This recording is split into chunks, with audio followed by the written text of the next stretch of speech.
It's time for Reason. If you have a $200, $300, $400 cell phone bill every month for you and the family, then you have a problem because we're paying you what the market actually sets for you and for your job skills. We're paying market value for you, and you're not going to manipulate the market on what the value of your job is just because you can't figure out your own personal budget. That's on you. That's not on me. We need to remember that we need to take on personal responsibility. This is the Voice of Reason with Andy Hoosier. Then I'll get on my knees and pray.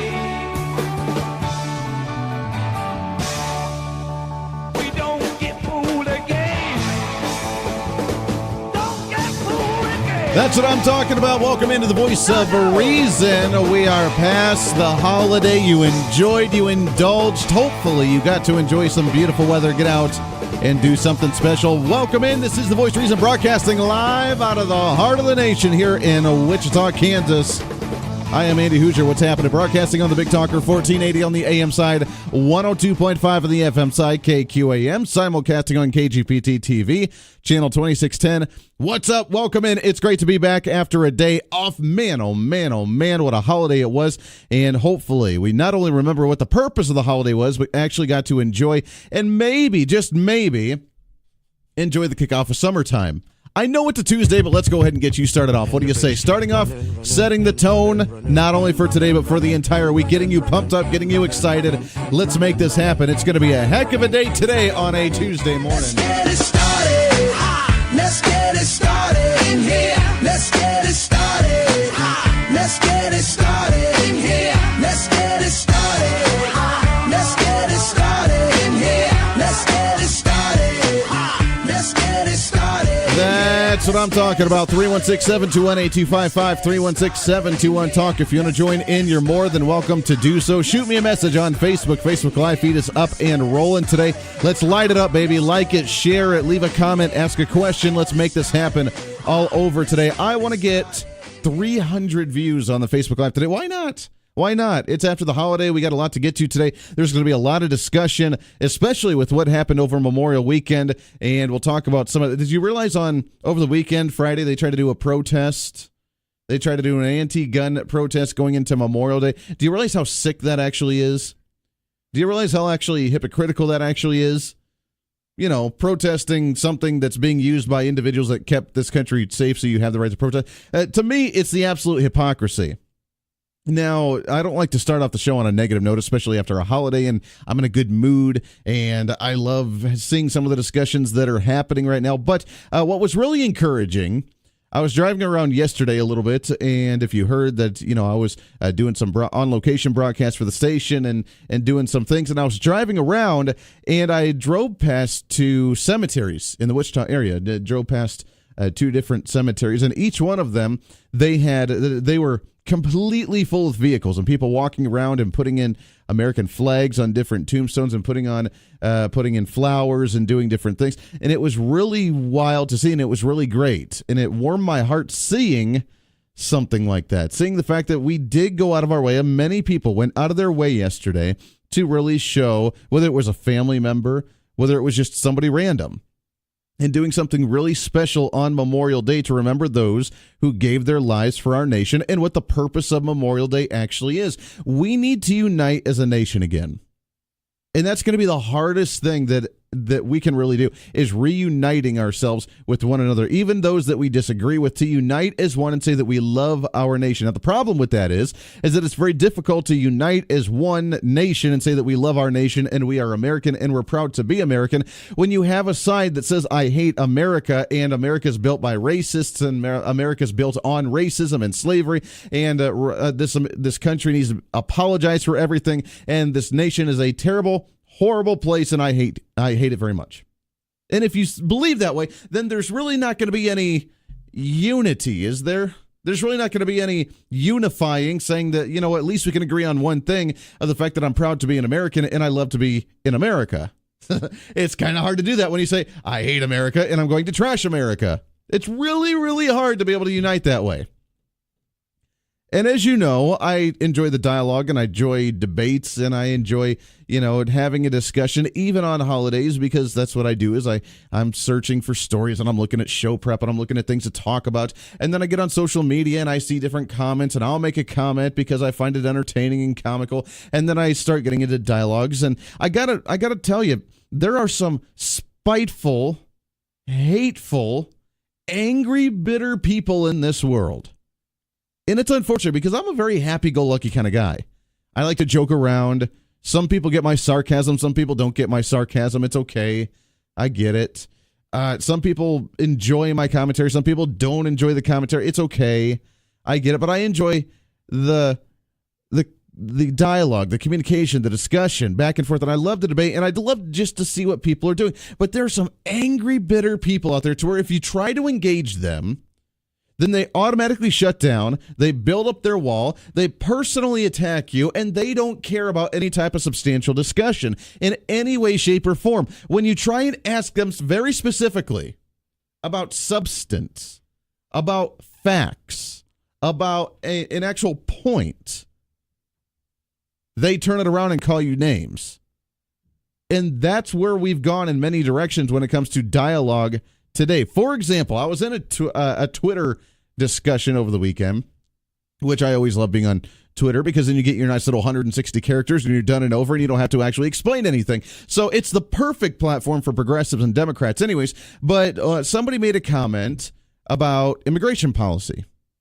And I think it was a thread talking about Chris Kobach and his terrible, horrible anti-immigrant status and yada, yada, yada. And I made the comment of the fact that, wait a second, conservatives are anti-immigrant, we're anti-illegal immigrants. And we went on to this discussion about immigration. And I tried to show her, and I'm not going to say the name or the tweet thread or anything, but I made the comment of why we're anti-immigrant. And she said, well, no, you're not anti-immigrant, but you really just hate people because you try and attack them. No, we don't. We just don't want them to actually break the law. There's something called the rule of law. And I asked numerous times, I said, if you don't like building the wall, if you don't like actually enforcing immigration policy, then what as a progressive is your alternative agenda? What is the alternative ideas that you can propose to say, if you don't like us building a wall and enforcing illegal immigration or immigration law, then what is your alternative?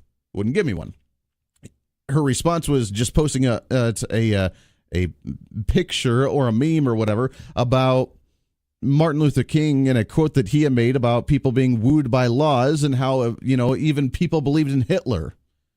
So then I responded, I said, so do you think conservatives are Hitler? Well, I didn't say that, but people did get swooed by Hitler and were duped by Hitler. Okay, so what was the point of that message? Do you believe that we've been duped by a Hitler-esque individual? Well, no, I didn't say that. No, you kind of did. So what's your alternative? And I tried to corner her. And finally, the final post that ended up last night was, hey, look, because I said, she did, by the way, comment and say, oh, by the way, do you get paid by salary by tweeting? Because I don't have time for this and this is stupid and yada, yada, yada. Why do you keep tweeting me? And I said, well, I enjoyed the discussion and dialogue. I said, but it's been one-sided so far. At least give me some substance. Broad rhetoric gets old very quick. Was my response, because if you're going to continue to name call and you're not going to actually give me any ideas, then what's the point of having a conversation, right? This is on Memorial Day, by the way, where we're supposed to be actually respecting, fallen soldiers and people that actually held up the vision of America. And oh, by the way, didn't say, hey, let's let everybody come in with an open border mentality just because we don't want to look like an angry, hateful group and a bunch of white racists that didn't want individuals of minority descent to actually come into the country. That's not what this holiday's about. But of course, she hates conservatives so much that if we say that we don't want illegal immigrants coming into the country, then all of a sudden we are bigoted, racist, and we are fascists, and we have been duped by a Hitler-esque individual. So I said, I enjoy the discussion and dialogue, but it's been a bit one-sided so far. At least give me some substance. Broad rhetoric gets old very quick. And her response last night was she retweeted that onto her page and said, hey, look, another white male who says, quote, give me to a woman. I don't owe you nothing. I'm done with this thread. That's the response. Not a, okay, you know what? Let's actually give you some facts. Let's give you some statistics. Let's have a little discussion about that. Nope. You've been duped by Hitler-esque individuals, and when you tried to call me out for calling you Hitler and calling you a fascist, then I turned around and backtracked. And then when I say that, to actually give me some substance in the dialogue, then I am a white male who said, give me to a woman. So apparently it's hashtag me too when it comes to her because, I told her to give me some substance because, I didn't care for the broad rhetoric and the name calling that happened in the thread. So there you go. I am now a terrible sexist as well, apparently, because, I told a woman to give me substance, and she didn't like that very much. I understand that she's a progressive that has no substance, but I tried to at least expose her to that because sometimes the light bulb can come on for a second, and it'll be like, oh, wait a second. Yeah, I actually have nothing worth saying on here. I'm just, trolling and just saying stupid things just to try and rile people up. Some people will actually admit it. Others, they're duped so deeply into their lunacy in their fantasy world that they actually don't recognize when they don't have any substance, because as long as you argue with them and as long as you disagree with them, then you're in the wrong because you're a jerk. Funny how that works. I don't know why I get sucked into these stupid debates on social media, but yet it's still entertaining to some degree. Until then, of course, I get accused of being a racist and a sexist on social media. Isn't that nice? 316-721-8255. There it is. That was my Memorial weekend. How was yours? I had a heck of a great weekend. I tell you, the baby is still back in Ohio with grandparents. And the wife and I got to had a little date night, got to enjoy some nice and quiet time, got to do our thing, and ready for a whole brand new week. So really looking forward to what's going to happen this week. I know it's going to be shortened, but we got a lot to get to, especially today. There's a lot of news that happened over the weekend, a lot of things happening even here in the state of Kansas. But I want to hear from your Memorial weekend. Did you have a great one? Did you enjoy? And what happened and what's the plan for this week? 316-721-8255. Let's go right to the phones here, shall we? Line number one. Good morning. What's your name? Jake. Good morning, Jake. How are you, sir? Doing pretty well. Good. Have a couple of points to make, then followed up by a question. If we build the wall from Texas to California, that'll be fine, but we forget we still have the eastern seaboard of all of Texas, Mississippi, Louisiana, all the way around Florida up along the eastern seaboard, we're all the way up to New York and Maine. Then we have the west side of the country, which is, California, Oregon, Washington State. Sure. On top of that, what are we going to do about the 30 to 40 million illegals that are already here? How do we vet them, and how do we get them transferred over, into having citizenship? And on top of that, the other illegals that are here besides Latin Americans are Asians, and there are millions of Chinese spies here ready to destroy the country within minutes. So my question is, what are we going to do about the already illegals here that have infiltrated our country? And second of all, if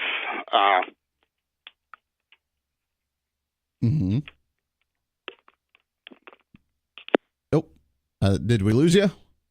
No. There you go. Okay. Well, I didn't catch the second part of the question. The first part of the question, let me answer that. Tell me, what do we do with the illegal immigrants that are already here? And it's very simple. We just enforce the laws that we have on the books. I mean, if we find someone that's an illegal that's here in the nation, then we prosecute them accordingly. Then we take them to court, we put them in jail, and then we ship them back to wherever they came from, and we actually enforce the law. We don't have it to where the local law enforcement finds somebody, they don't have the authority to detain them, they try and report it to ICE. ICE doesn't do anything because they're either backlogged or they don't necessarily care. So that's exactly what we do. Is we actually sure. So we have enough manpower to imprison, and we have enough of taxpayers' dollars to put 30 million people in jail, house them, put them before a court, and send them back. We have enough manpower and taxpayers' dollars to fund this, number one. Number two, most of our banking system's already operating off of illicit drugs to begin with. I've heard statistics, 13 to 17% of the GDP is illicit drug money. So when you have folks like Dick Grasso, who was head of the New York Stock Exchange in the late 90s, going down to Colombia, making deals with the Colombians to wash their money through our banking system, where does it stop? It's a really interesting question, and I have not heard that stat about the number of banks that actually run on illicit and illegal drugs. That's an interesting one. I'll have to look HSBC, a little. Washington Mutual, the list goes on. That's interesting. I'll definitely have to look on that one. I have not heard that. Now, when it comes to the manpower, here's what I think that should happen. And local law enforcement said that they don't necessarily agree with this because you're right. They don't see that they have the manpower for this as well. But I think that we should give local law enforcement the authority and the power to where if they run into an individual that is illegal, that they have the authority to prosecute them and to go after them and to be able to arrest them. Now, I don't think that they should sit in prison for living under other people's names and living under fictitious, identification. Right.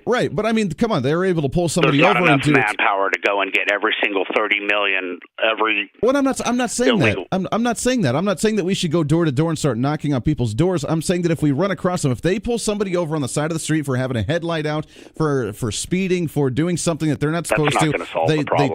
they check them, they find out that they're an illegal immigrant, that they have the authority at that point to arrest them, to prosecute them as an illegal, not just to try and turn them over to ICE and wait to see if ICE actually responds or not, and then hand them over to the proper authorities to be able to send them back to wherever they came from. There's not enough money or manpower to solve the illegal alien problem in this country at this point in time. The cat's already out of the bag. If we were going to deal with this issue, we should have done with it 40 to 50 years ago and started then. I agree. I mean, we cat's definitely already should have. out of the bag. Yeah, but I don't want to just give up on the issue and say, well, it's kind of a lost cause and we're not going to do anything about it. But I'm saying, what's a solution? There isn't one. What are we going to do? I mean... We just start enforcing the actual law. Is it going to be tough? Yeah, it's going to be tough. Is it going to be a little overwhelming at first? Sure it is. I mean, I'm not saying that we're going to be able to do all this in a year's time. So if we go on mass roundups, you're going to upset 30 million illegals, and they're going to go on a tirade and burn the country down. But again, that's not what I'm saying. I'm not saying that we go door to door and just do a mass sweep and just start rounding them up. Just if we catch them while they're going through their daily activity and we run into somebody, then so we let have all the the other authority ones to do be that. then. Let's take it one step at a time. I mean, you're right. We can't do this all in one step, and the cat's kind of out of the bag. We're not going to be able to do this in an instant. We have to do it in baby steps. Look at the amount of taxpayers' dollars they put into our economy, too, through local retail sales tax. And some of them actually paid, under other Social Security numbers, paid, their whatever FICA tax through their paychecks when they go to work under other people's names. We'll take their taxpayers' dollars, but we don't want them here. I mean, it's like a double-sided, sword. Well, to a degree, but again, I would be very okay with not accepting the taxpayer money from them because they are, again, breaking the law and illegal. We don't come around and say, well, you know what, we want the drug money from individuals who were selling drugs that we caught, and we'll take the money there. Jake, I really appreciate the conversation. Got to take a break. We're running late on one here, but I mean, don't get overwhelmed on there. And I understand where you're coming from, just feeling a little overwhelmed in that. And the cat's already out of the bag. There's not a whole lot we can do, but there is. We're not talking about rounding them up just like that and just doing a big sweep and doing that. It is just going to be the baby steps. Let's start off with the ones that we run into on a daily basis. If we run into them, if we find them, if we pull them over on the side of the street, let's have the authority to actually do something about them. Then, once we actually start cleaning it up that way, then we can start looking a little bit deeper and going to the different businesses and finding places to where we know that there are illegal immigrants, and then we can start going that way. But one step at a time. One step at a time. We'll make this happen. We can do this, but we have to take the country back again from individuals that are breaking the law. And whether it's using ICE, whether it's using local law enforcement, we have to be able to do something to actually enforce immigration policy with the individuals that are actually here. 25 minutes past the hour. The phones are lighting up. Great conversation. We'll continue this when we come back. It is a Tuesday morning right after the Memorial holiday. This is The Voice of Reason. Stay here.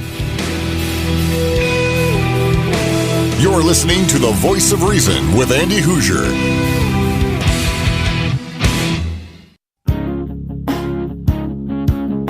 Boy, talking about starting the show off with a bang this morning on a Tuesday. I love it. I can honestly say that I don't think I've ever heard of the fact that the majority of, what do you say, 10 to 12, 15% of the revenue for major banks in the nation were from illegal drugs.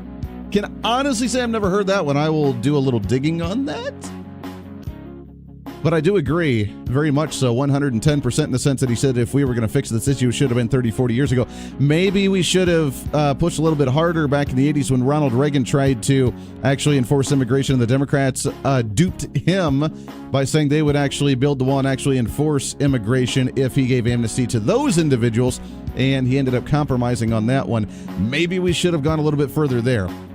Lots more to get to. Got some calls online. Stay here. Bottom of the hour news coming up. This is The Voice of Reason on a Tuesday morning.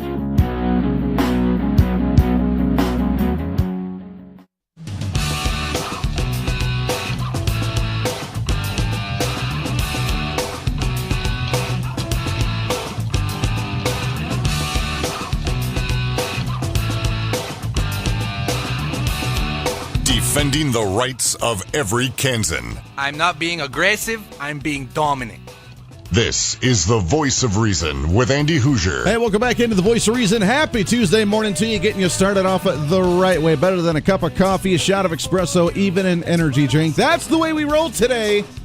Let's get you excited. Let's get you pumped up. Let's get you ready for not only today, but for the entire week. Welcome in 316-721-8255, 316-721-TALK. Lots to get to today. Already starting it off with a bit of a bang this morning, and I enjoy that very much so. Look, here's my take on immigration and what we have to do. We got some calls on the line I'm going to get to here in just a second as well, but here's exactly what you do when it comes to immigration. Number one is we begin enforcing the actual laws that are on the books. You enforce what's on the book. We allow local law enforcement to do what they need to do. If they run into somebody, you pull them over. They're speeding. You got, your tail light out, whatever. You're concerned about drugs, whatever the case is. You pull them over, you scan them, you run the numbers. Okay, hey, look, this individual has a stolen Social Security number. This individual doesn't have a Social Security number. This individual doesn't have a driver's license. Remember, you cannot get a driver's license unless you're actually, a citizen, unless you have a Social Security number. So if it's an illegal immigrant that actually that's driving, then either they're driving illegally or they have a Social Security number that's illegal, which means we need to be able to punish them for all of the above, for being here illegally, for having a stolen Social Security number, for having a fake ID, for whatever the case is. We got to be able to punish them for that. We got to be able to do that. Actually enforce the laws that are on the books. We don't have to go out of our way. We don't have to be knocking on people's doors. We don't have to be rounding people up and going door to door and searching for them. They're just, if we come across them, bam, there it is. Let's make it happen. Once we do that, then we can start looking a little bit deeper. We actually enforce the ideas of what Secretary of State Chris Kobach has done when it comes to voter fraud, when it comes to actually the identification for individuals registering to vote. We start weeding it out that way. Is it going to find some? Well, the progressives say not very many, but so what? Even one's too many, right? Let's do that. We beef up the border security, and you're absolutely right, Jake, from what you mentioned, not just the wall that's being built, but from all of our borders. You're right, there are tons of illegal immigrants coming in from the western coast when it comes to Asians coming into California illegally. Let's enforce that. Let's beef up security. Let's have the ports when it comes for the ships or the airplanes or whatever coming in from the West Coast. Let's beef up security there. Let's actually do something about it. If you remember, one of the best ways that we had for immigration policy was on Ellis Island, where you had the 4-step screening process. And I've read the 4-step screening process. We can do it again, but I do it every single year when it comes to St. Patrick's Day and some of the Irish Americans or some of the Irish immigrants that came here, where you would go through the screening process. You wouldn't even be allowed to set foot on Ellis Island. You'd be stuck on the boat for 2, 3, 4 days if you needed to during the screening process to make sure that you are actually going to be allowed to come into the nation. If not, they had no problem getting you back on the boat, turning you around, and sending you back to wherever you came from. Even if it meant splitting up the family as well. If you remember, they even turned away a lot of pregnant women because they thought that the pregnant women would actually be detrimental to society and actually be more of a burden than an asset to society. And they'd leave the rest of the family here. Well, they turn the pregnant women and ship them back. When are we going to start actually enforcing immigration policy again and not be on the emotional arguments? Oh, you can't bring up a family. Really?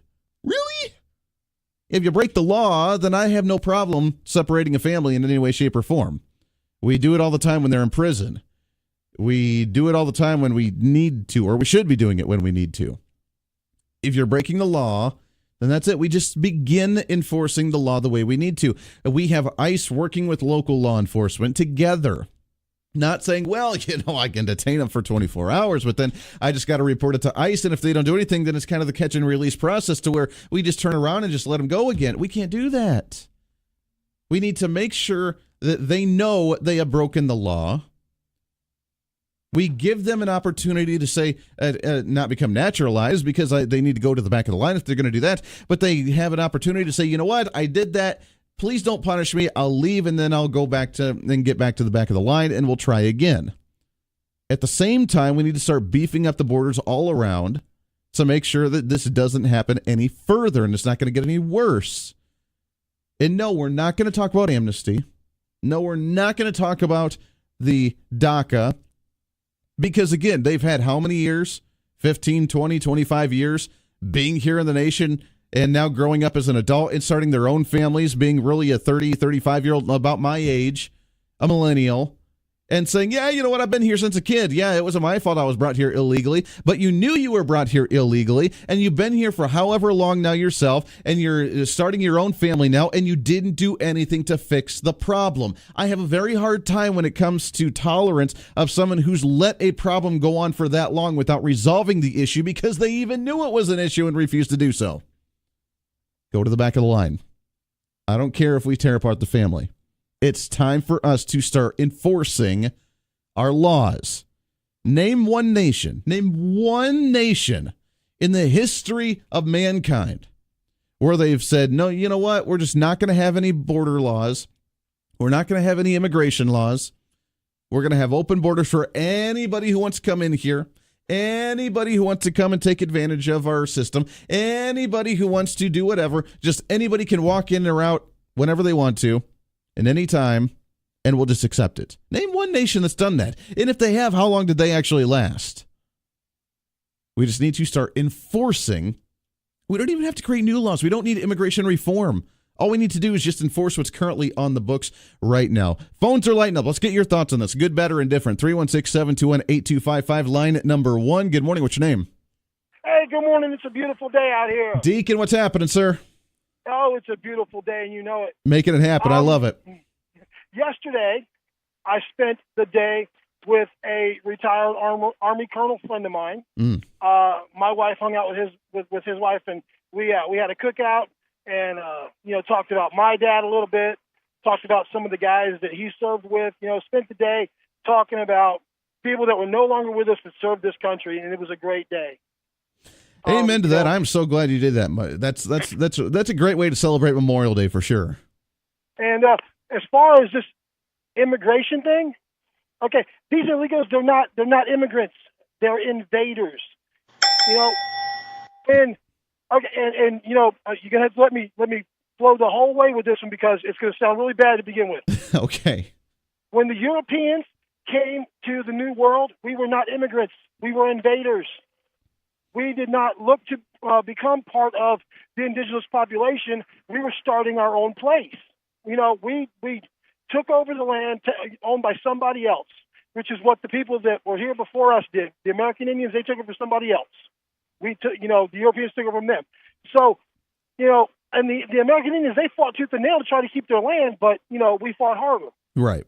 So, these people, they're invading our country. They're not coming here to try to assimilate to our way of life, learn our language, become part of our system. They are trying to take over and make our country their country. That's an invader. That's not an immigrant.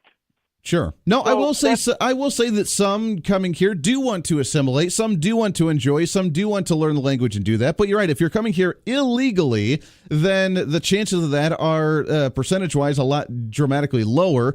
Because you're right. They're not coming here saying that we want to assimilate to a society. Or if you would have done so, you would have done so the proper way, saying, "Damn, you know what? I'm proud that I went through my naturalization. And now I'm an American citizen." And there's a big difference between saying, "I love the nation and I'm going to go there to actually assimilate and be part of the society, and I'm going to become a naturalized citizen," to I'm going to slip across the border and just continue to do my own thing, and then I don't really care about actually going along to get along to assimilate with everybody else that's there.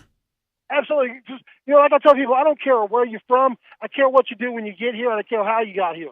If you get here the right way and you become an American and you contribute to the society, hey, welcome home, brother. It's good to meet you. Exactly. But if you come here, the first thing you do when you get here is break our laws by coming into our country illegally. You have no business here. Sure, and that's why I said if we run into somebody and it's because their taillights out or they were speeding and law enforcement pulled them over on the side of the road and they realize that this is an illegal immigrant that probably, number one, isn't supposed to be driving in the first place. I know many states are starting to legalize them getting driver's licenses, but if they're driving and they don't have a driver's license, that's number one. Number two, if they do try to and they had a stolen identification or a social security number, that's number two, and we can actually go after them that way. But the fact that they're here when they're not supposed to be means that they've already committed a crime, they are already a criminal, and that we need to punish them as such. We cannot stop. We cannot continue to keep saying that they are innocent, that they're just trying to have their lovey-dovey life and do about their thing when they're here illegally, which by that fact already, end of story, already makes them had made them commit a crime. They've already committed a crime just by walking in here when they're not supposed to. Absolutely. They're trespassing. But, there's another way that we can, curb the illegal immigration, the illegal invasion, if you will. People who knowingly hire illegals, fine them so much they go out of business. And it will stop happening, because if illegals can't come here and get jobs, can't come here and, make these social programs only available to American citizens. And if they can't come here and make money, they're going to stop coming here.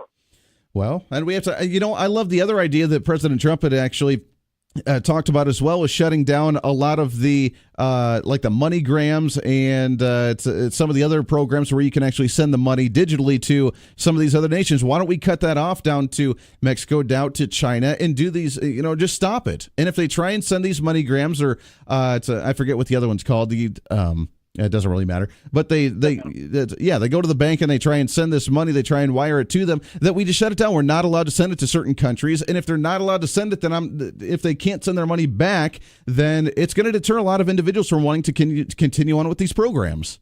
Exactly. And, it'd be real easy to stop them from being able to get a job, because when you fill out a job application, you have to put your social security number on it.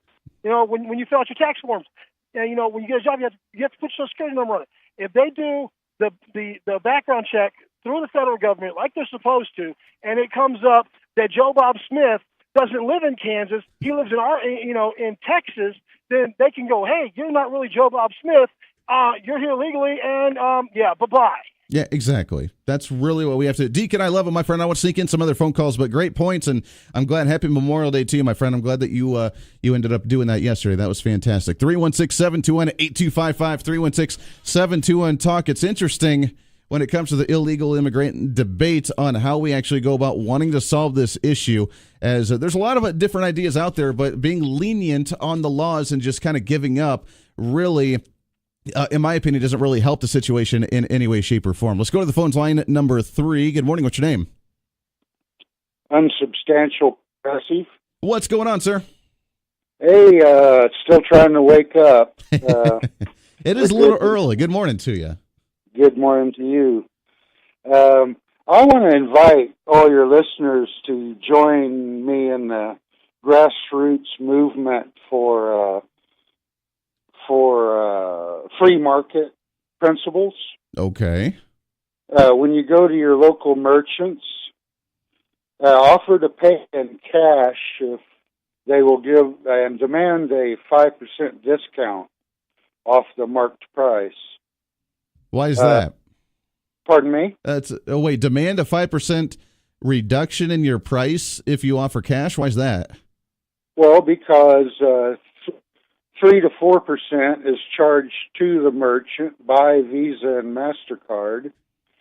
That cost is already absorbed in the price, whether you pay cash or not.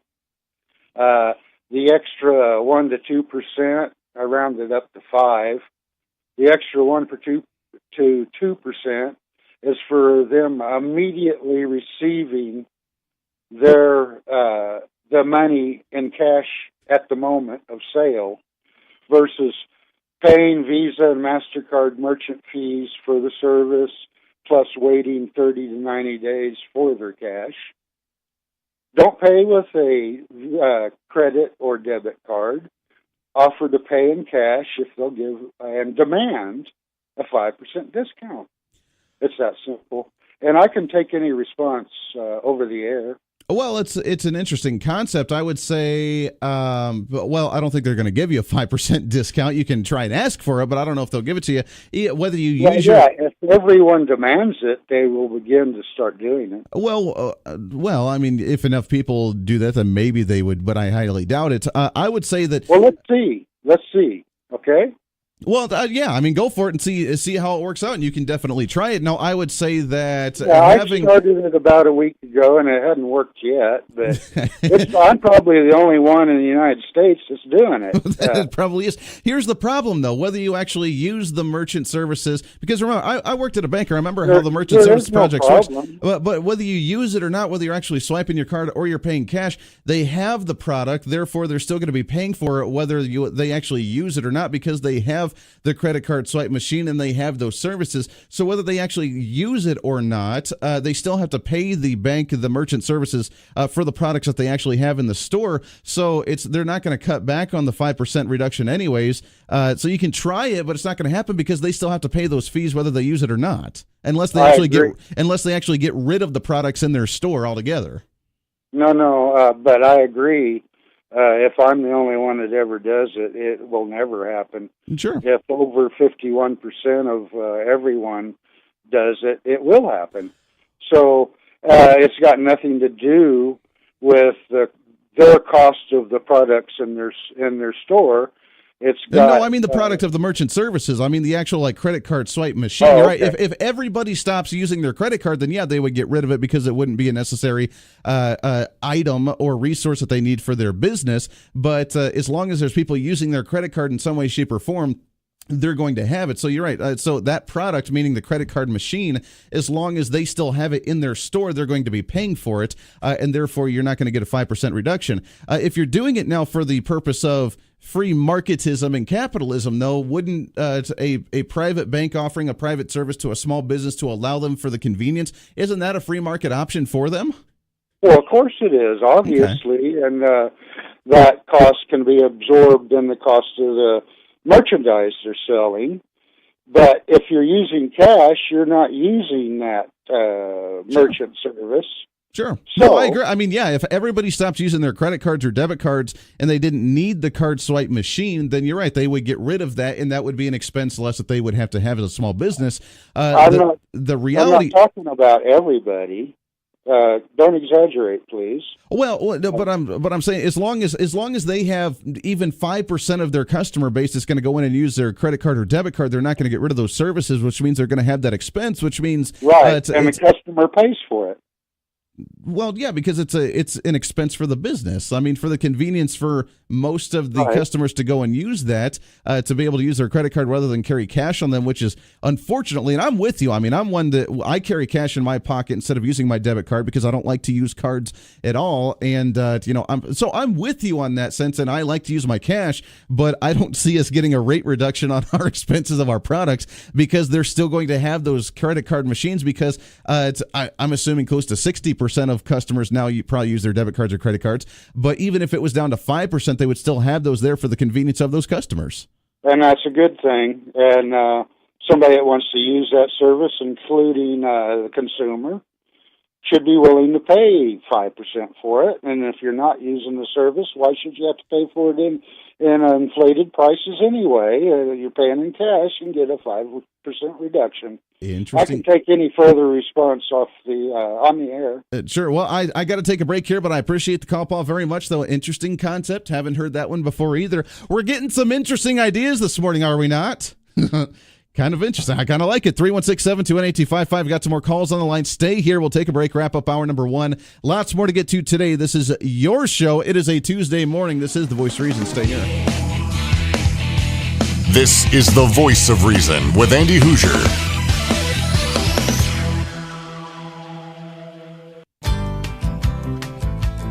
Lots more to get to today. Wrapping up hour number 1. We got some more calls on the line I do want to get to. Plus, there is some news when it comes to the Kansas Supreme Court and some of the news on educational funding after the legislative session. We'll talk about that coming up the next half hour as well. Plus, It is Tuesday, which means City Council member for the city of Wichita, Mr. Bryan Frye, will be joining us. And in the 8 o'clock hour, Murray McGee going to be joining us in studio. Looking forward to chatting with him on the Black Kettle Car Show coming up. So we got lots to discuss today, plus more of your phone calls as soon as we come back. Stay on the line if you're on there. Don't go anywhere. Hour number 2 of The Voice of Reason coming up in just a second. Stay right here.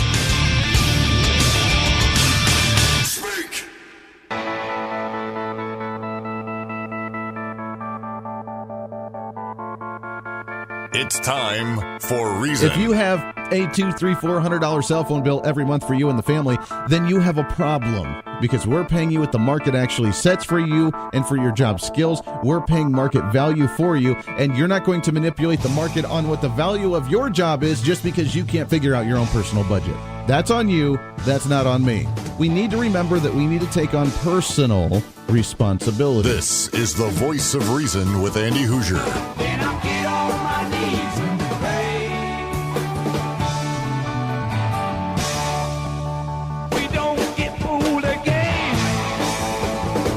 Don't get fooled again. Oh, yeah. Welcome into the Voice of Reason, broadcasting live out of the heart of the nation. Here in Wichita, Kansas, on the Big Talker 1480 on the AM side, 102.5 on the FM side, KQAM, simulcasting on KGPT TV, channel 2610. What up? Welcome in. It is a Tuesday. It is the day after the Memorial holiday, and we've had some wild discussion so far. I love it. I dig it. I appreciate it very much. So let's go ahead and get you started the right way. I know it's a Tuesday, but so what? It's the first day of the work week. Back at it. It is a shortened work week, which means we get to set the tone. We get to work hard so we can party hard, because that's the way we roll. Let's get it started. Let's get it started in here. Let's get it started. Let's get it started in here. Let's get it started. Let's get it started in here. Let's get it started. Let's get it started. That's what I'm talking about. 316-721-8255. 316-721-TALK. If you're going to join into the program, I'd love to hear from you today.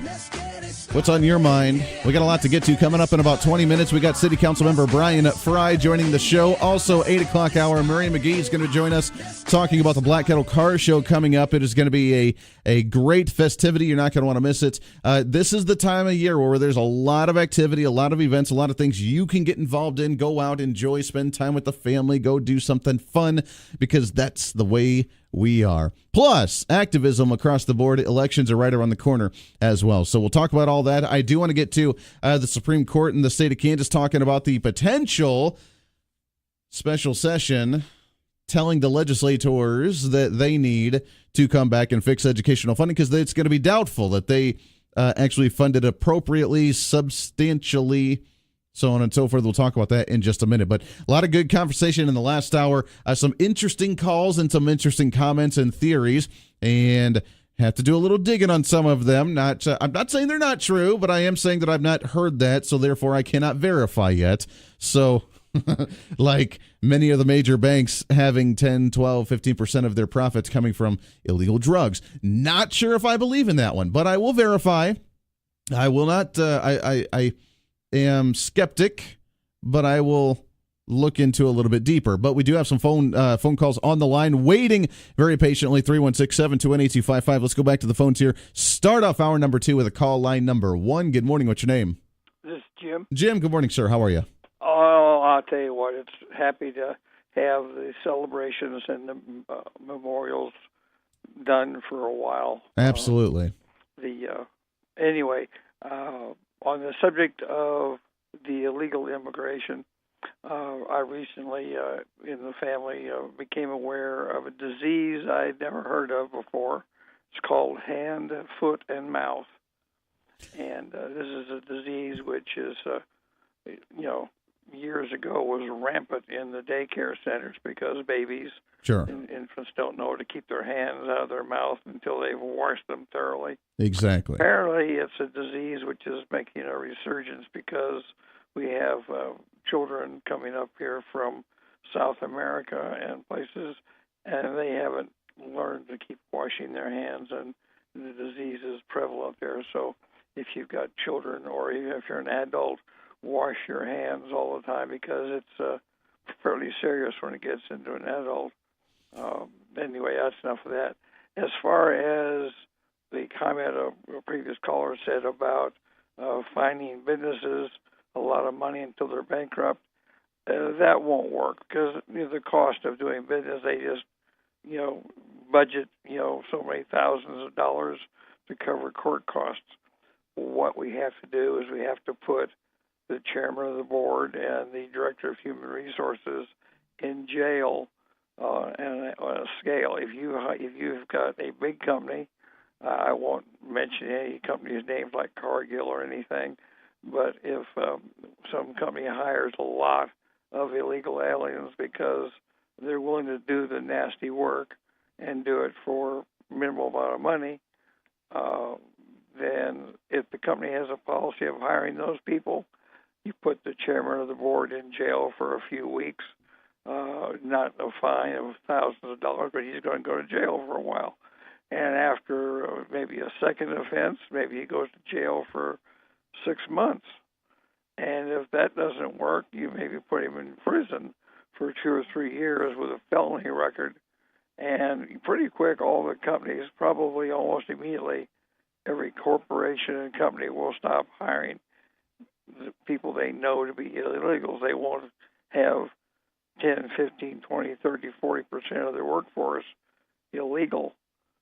And this is not going to affect the guy who hires somebody who comes by with a truck to mow the lawn or anything else. Well, let's get into this because it's an interesting idea. I don't know if putting the CEO or the president of the company in jail would actually do anything. Maybe it would deter some of them. Maybe it wouldn't. I think that we should go after the business for the decision they make and whether it is a major fine hefty enough to where they're going to say, oh, if we get another one of these hits, then we're going to have to shut our doors, and we don't want that. And we're going to have to really make it to the point to where they are scared as a business and as the business owners to actually consider wanting to hire an individual that is not supposed to be here in the first place. And not only do we take away their workforce, but then do we punish the business enough to where they make sure this doesn't happen again? Well, putting in the CEO and the director of human resources are the people who do the hiring and set the policy. That would ripple through the entire country, and every CEO and every director of resources would say, if I've got 1 or 2 illegals working for me, we just didn't catch them, we'll let them go. But if you've got 10, 20, 30% of your workforce illegal, and as I understand it, in some places, liberal, Garden City and stuff, in some industries, the majority of the people working there have phony paperwork and don't speak English, and they don't know how to do lots of things. And you wonder why when you listen to the news about a report of some food poisoning or recall on lettuce or other things, nationwide these things happen. And I think a lot of it goes back simply to simple lack of hygiene. Well, I would say maybe some. Jim, I appreciate it. I got to take a break here in a minute. I appreciate it.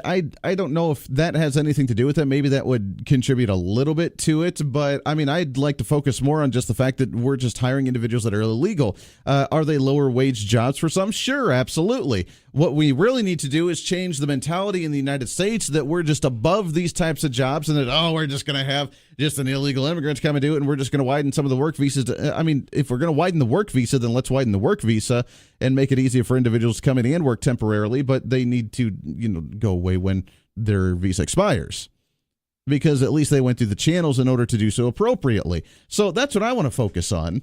Not just the fact that, or I don't know, here's a crazy thought, actually hiring individuals that are like young students or young kids that, are complaining about the fight for 15 in the fast food industry and that actually want $15 an hour. Maybe we actually teach them what a hard day's work is actually like. They get compensated a little bit, and then they can actually learn some work skills as well. We really have to stop some of the mentality of that's just, I'm above that job and I don't want to do it, so I'm going to let somebody else do it. Because I've attacked, at least, I know some of you have as well, some of the progressives that try and say, oh yeah, the illegals just come in here and we need them because they're doing the jobs that we don't want to do. What? So isn't that a racist statement? Isn't that, to me, a bigoted racist saying, oh, you know what, you are just a low-life little peon, you're my peasant, and you're coming here illegally, so I will overlook your status of legality of you being in the nation or not, and as long as you do the job that I don't want to because I am above that. I am above that type of work, I am above that type of job. To me, that is a chauvinistic, elitist, racist mentality, and it drives me nuts. Let me tell you something. My grandfather grew up in Alabama, grew up in the South, doesn't have a birth certificate because he was born in a little bitty shack in Alabama, never had a birth certificate, never went to a hospital for that, and his family was poor enough, they were picking to different plants and different crops in the field right along everybody else that was poor. Regardless of skin color, regardless of status, regardless of whatever, that's how he grew up before he moved out of Alabama. That's how he grew up. We're not above that. We do what we have to do to take care of our family. That's the reality of it. I know many of you that are listening right now have done jobs that you don't necessarily like, have done jobs maybe you're in it right now that you don't necessarily enjoy. That's not what your career is, not what you want your career to be, not how you think you can properly take care of your family. But guess what? You do it because it's bringing a paycheck in to substantially take care of your family to some degree, to where you can at least put food on the table and a roof over your head. I know it's a wild, crazy concept, but that's what we have to get back to. That's what we have to do. And if it's a job that you don't like, then oh well. You know what? You do it until you can get that better opportunity. We have to stop relying on, oh, we're just going to let the illegal immigrant take care of that. We're just going to look the other way just because it's a low-paying wage, and I'm just above that. I don't want to do that. Really? Come on. 316-721-8255. 316-721-TALK. Let's take a break. 18 minutes past the hour. When we come back, I want to shift gears a little bit. The Kansas Supreme Court talking about their decision on whether they're going to approve or not approve the funding bill that was signed and voted on by the legislature this year, signed by Governor Collier, and said that this put the requirements in, put standards into our education, and substantially and equitably and suitably funded our education for the state. We'll talk about shocker. Is the Supreme Court actually looking at this? Will they approve it, or will they come back and say, not quite? We'll talk about that when we come back. Lots to get to today. This is The Voice of Reason. Stay here.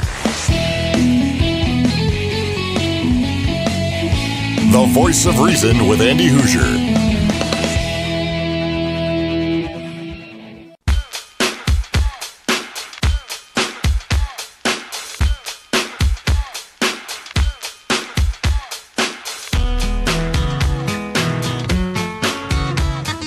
Hey, welcome back into the show. 23 minutes past the hour. 316-721-8255. 316-721-TALK. Happy Tuesday morning to you. Great to have you along. Starting off your day the best way we know how to do so, getting you pumped up, excited, ready to go for the day.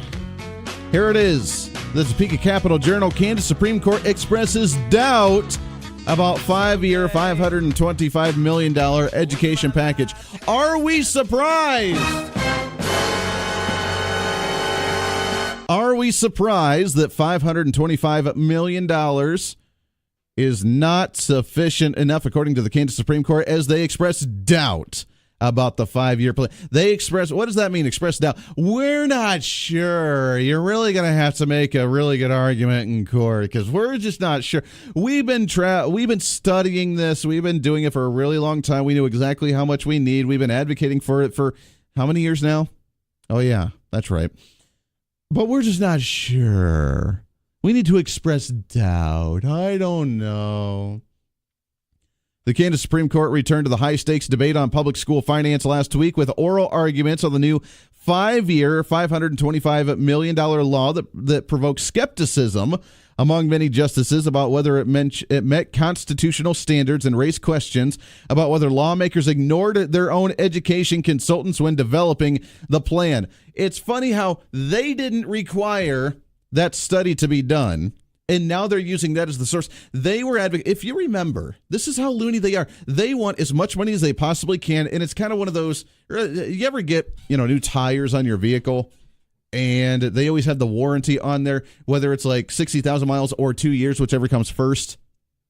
And they want, because they try and limit it so that way you don't try to extend a crazy amount. If you barely drive, then they're going to want it to expire after a couple of years. But remember, those kind of warranties?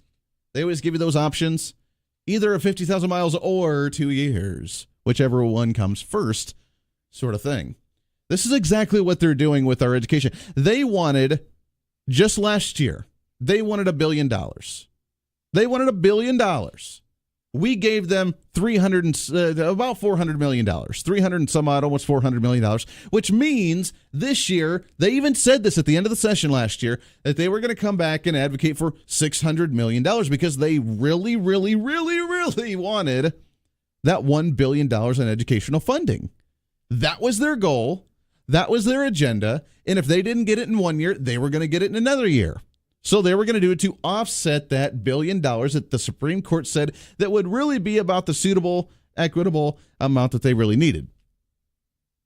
Now they came out with the study this year and said, fine, you know what? Let's do a study. Let's see exactly how much we need. And the lady, which of course came out with some crazy mathematical errors in this that no one's talking about. They've come out with some crazy talk about how this is completely inaccurate, but yet she said that in order for us to have the highest graduation rate in the entire nation, we need to be funding it with an additional close to $2 billion, with a B, $2 billion. So now all of a sudden their ears perked up. What? We get $2 billion more? What? They're excited. They're giddy.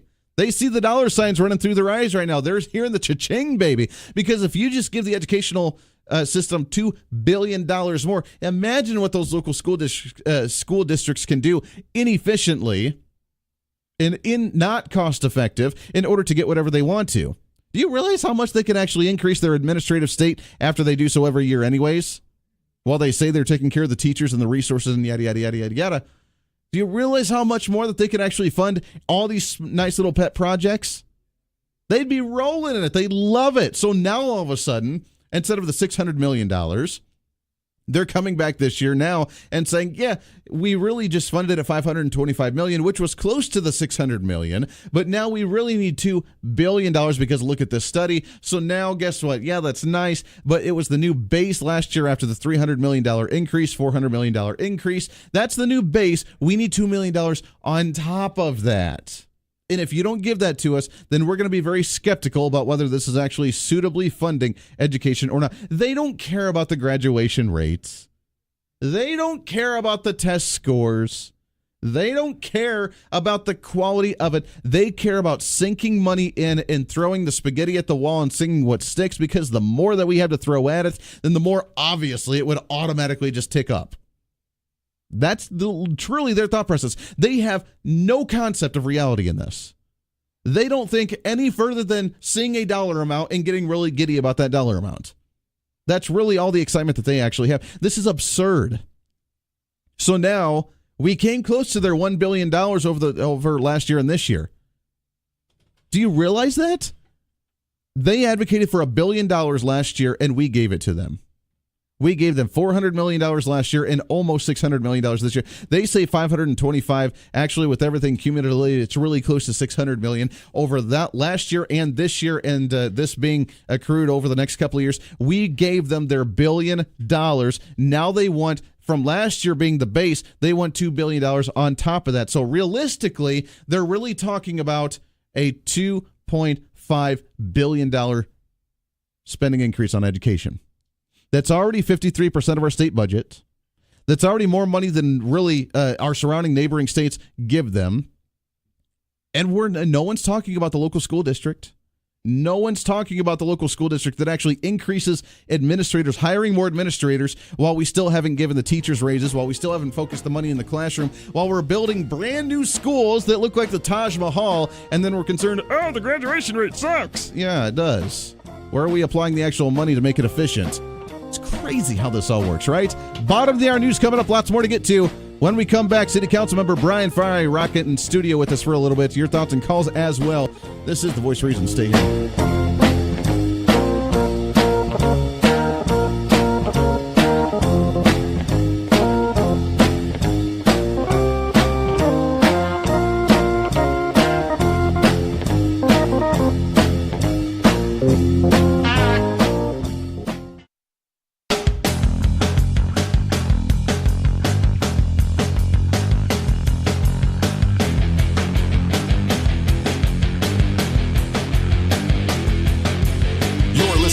Voice of Reason with Andy Hoosier. your personal political therapist. Give him a call at 721-TALK. Hey, welcome back into the Voice of Reason. It is a Tuesday, starting off your morning the right way. We've had some interesting conversations, interesting callers. We love it. We appreciate it very much. Let's keep it rolling today. What do you say? 316-721-8255, 316-721-TALK. If you want to join in, you're more than welcome to do so. 36 minutes past the hour. It is that time. We do it every single week. We built this city. As we have our city council member in studio, Mr. Bryan Frye. Bryan, good morning, sir. Good morning. Happy Memorial Day. Do you enjoy? You know, it's one of those holidays that it's really not the big celebration. It's the respect, right, for those that paid the ultimate cost of freedom. Absolutely. So it's kind of tranquil, right? You just kind of kick back, relax, and make sure that you pay your respects. But it was a great weekend. Good. Got a lot of sun. Fortunately, I don't need any aloe vera today. I didn't get burned up. That's right. So. That's right. Get to start darkening a little. I got to work on that. I started really well at the beginning, and now I'm just kind of after a while it gets too hot. I'm like, I just don't want to go out there. Well, and this weekend it's supposed to be 100. Holy cow! Yeah, that sun's gonna be ablazing. So make sure you get lathered up. So. Yeah, get lathered up on there. Okay. Do you wear sunscreen? Absolutely. Do you? Yeah. See, I have to. That's me. It's the age, right? I mean, you get older, you start taking better care of yourself. You try to. When I was younger, I didn't care. Oh, yeah. I just got out in the sun, and if I can peel, great. So that's cool. I hate sunscreen. I know. I've always said you can never wash it off either, right? You can't wash it off. It's all sticky. You feel all greasy. I don't do it. And you know what? I always said there are generations of people, hundreds of years and thousands of years behind us that never used sunscreen, and they were just fine. Now, granted, they died by the age of 30, right? But you know what? Yeah, and whatever. I don't want to end up pink like a flamingo either, right? I can't be walking around City Hall looking all bright pink and everything. That's not good. Well, there you go. Yeah. Anyways, I'm glad you had a great Memorial weekend. Yep. You're right. I'm glad that people did remember. I drove by a lot of the cemeteries over the weekend and saw people putting out American flags and putting out flowers and the big celebration there. So it was really cool to see. It's really encouraging to hear that. So we drive down to Grand Lake for Memorial Weekend, and we pass through all these small towns, Oswego and Parsons and Chautauqua. And all of their cemeteries are tree-lined flags. Flag-lined roadways. Sure. Right? Sure. Just a row of flags, just like trees, is what I was trying to say. And they're just inspiring, right? And I mean, you sit there and you think about what it means, and then it really hits home. But the small town Memorial Day celebrations, small town July 4th celebrations, I mean, you can't beat them. So absolutely. It's very cool. It definitely is. No city council meeting today. Right, so it's the fifth Tuesday of the month, and when we have a fifth Tuesday in the month, we kind of use that as a personal work day type thing, and there's no formal agenda, no business takes place. So we can do a lot of individual meetings and catching up and email. No action today at City Hall, but that's good because I know we're hitting the heavy season for budget and capital planning and continuing to put a pencil to paper to try to figure out how we're going to keep the budget balanced and avoid raising taxes and not cutting services too drastically, because we do have a challenge revenue wise, and but that's what this summer's for, to continue to work through it and try to figure it out. So it's going to be a challenge. It always is a challenge when it comes to budget and tax rates and everything, because everybody's got their own opinion on what to do with it. So trying to find the best opportunity and the best alternative is a great one to do. So good. I'm glad those discussions are coming up very soon, as you mentioned. Well, actually, we've been doing this since February because we have two new council members, Claycomb and Johnson. We really want to get them indoctrinated as fast as possible to the challenges, and staff has been very good about preparing us for the coming budget season. On top of all this there's been a recommendation to hire 71 more police officers, that we are understaffed. And so we're trying to figure out a way to do that and keep our budget balanced, not raise taxes. And so taking a real critical look at our revenue streams and where we might be able to grow those. The best thing to do is to grow the economy, get more people living here, more people paying taxes. That way you have the funds to do it. Looking at those revenue streams, but then at the same time also looking at what are those expenses that are absolutely untouchable, right? Police, fire, clean water. Sure. Those are untouchables. Those then those things that maybe we shouldn't be in the business of anymore, and maybe somebody else should be doing that. Sure. And it's because we've done it forever. Well, maybe that's not the right reason to continue to do that. And so taking a real critical look at our expenses and what we can either partner with the county on or eliminate or get private industry to do, right? Sure. Well, let's get into some of that. I mean, because it is, I'm glad you mentioned that, because that is an opportunity for us to say, do we need to be doing this? Can we offset it? Can we privatize it? Can we walk away from that and let kind of the system work itself out? The law enforcement itself, you said close to what, 70? So the recommendation has been to hire 71 more police personnel. Okay. Not all of them are beat cops. Some are clerical, some are traffic enforcement, some are upper staff to help manage. But I think it's about 34 are actually beat officers of that 71. So about half. About half of that. Okay, and that's what I wanted to ask, kind of what direction we're looking at look at them. And I know we've definitely want to done a big focus on the streets and kind of the highway patrols or different issues happening in the city, but what that focus would be for. So one of the things we want to do is get smarter about our staffing, and instead of having a patrolman at an accident scene to do all the documentation and all the diagramming and all the taking of names and everything, maybe we have a non-commissioned staff person there for that. Sure. That way the police officer is at the scene, figures out, okay, there's whatever tickets need to be written, fine, good.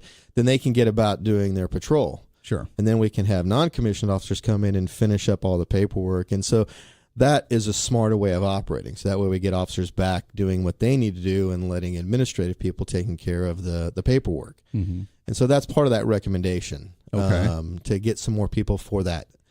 And that would really help things out quite a bit, because Gordon Ramsay, our police chief, really wants to have more community police officers out patrolling and doing stuff and and preventing crime before it can happen. So sure, absolutely. And I know this may be a question more for him than you, but you may be aware of it. But so far, I mean, we've been following with a lot of the news happening with the like the South Broadway project when it comes to the prostitution and some of the other things happening there.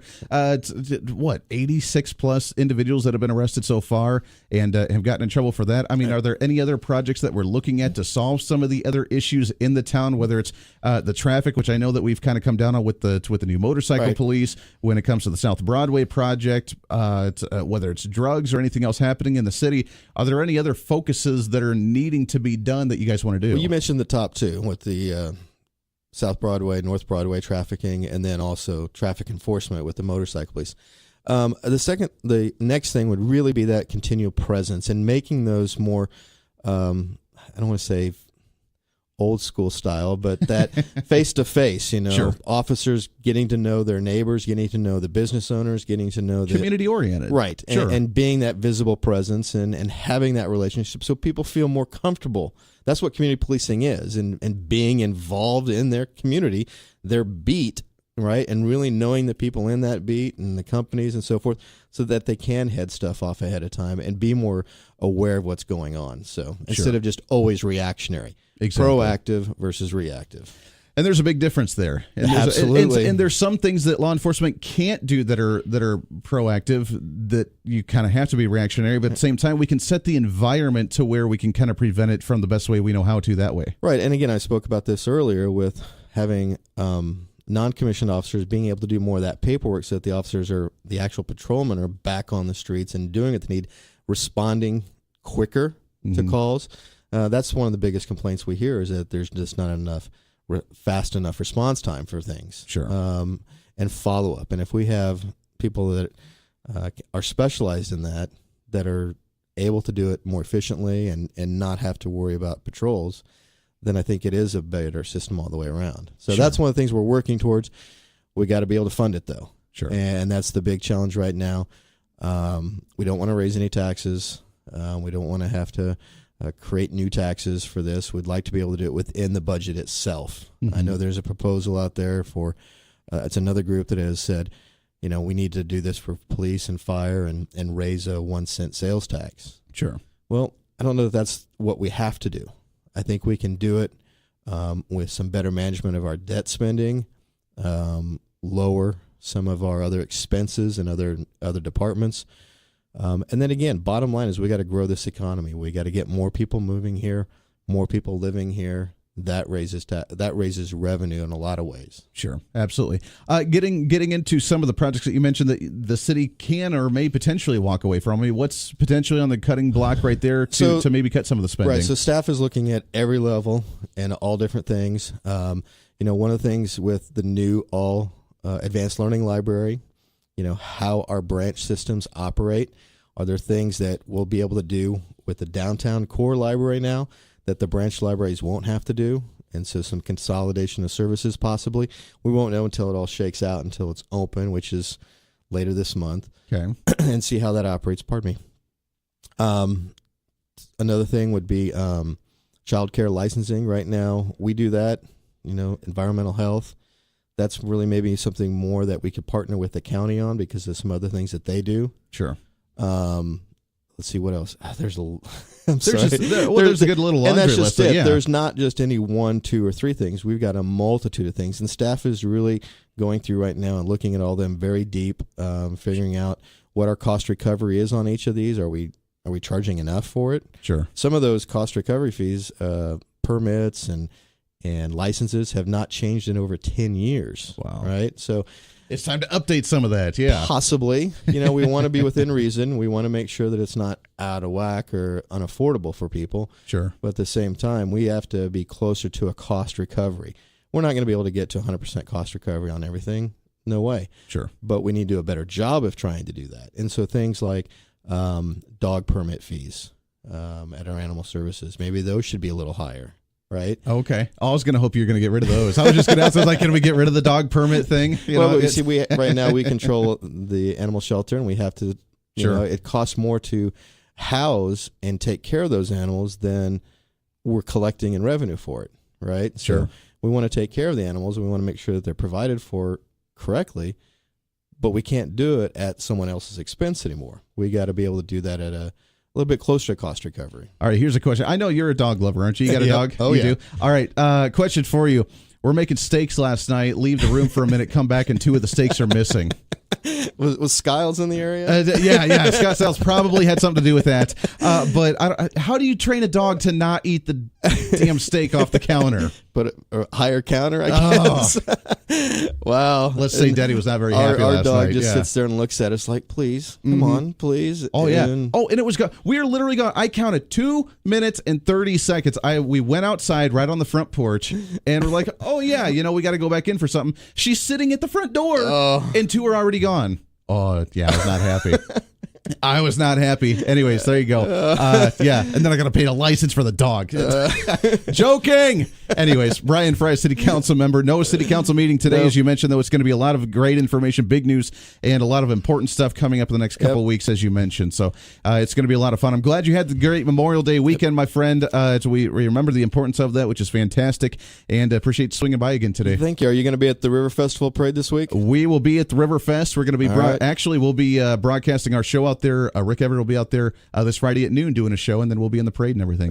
Are you guys the ones that sponsor the celebrity egg tossing? No, we do the funnel cake eating contest. Funnel cake, that's it. Yeah, we do the funnel cake. So you're going to have to do that one, right? No, I will not participate. Not do that one. Not do that one. That's all right. That's okay. I haven't done that one yet either. Yep. Bryan, always good, my friend. Thank you, sir. Always a pleasure. Got to take a break. 10 minutes at the top of the hour. This is the Voice of Reason. The Voice of Reason with Andy Hoosier.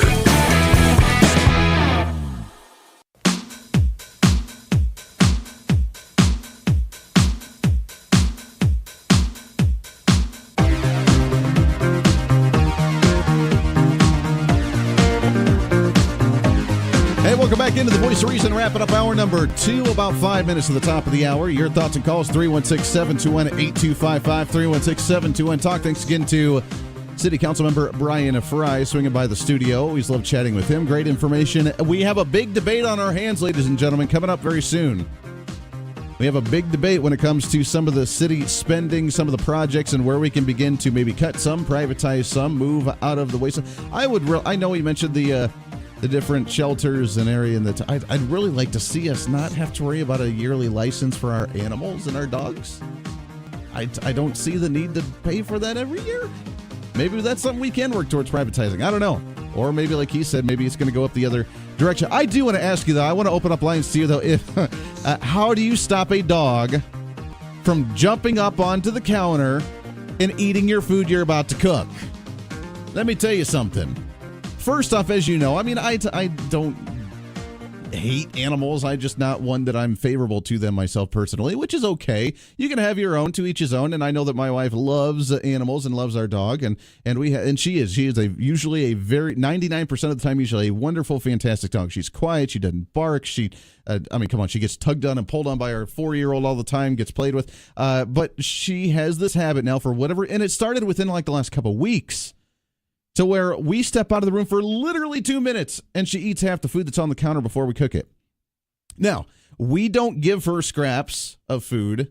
We don't feed her at the table of our food because I never wanted her to think that that was her food in any way, shape, or form. She doesn't get that stuff. And I don't know why all of a sudden, we mentioned yesterday, my wife making a beautiful steak. It's a wonderful thing. We're about ready to put them in the oven and broil it. We're about ready to cook these steaks. And guess what? We come back in the kitchen. 2 are missing. Last week, got home from work, went to go put in a tuna casserole the wife had made, about ready to put it in the oven, set the preheat for the oven, getting it ready, went downstairs to change out of the work clothes, come back up, half of it was licked out of the pan. And you can imagine myself, I would have been not very happy, and I was not happy in any way, shape, or form. But got to figure out a way to break this habit. Not quite sure why this started all of a sudden. Maybe it's just the food's too good. I mean, she's got her bowl of food that's right by there. She can eat all she wants.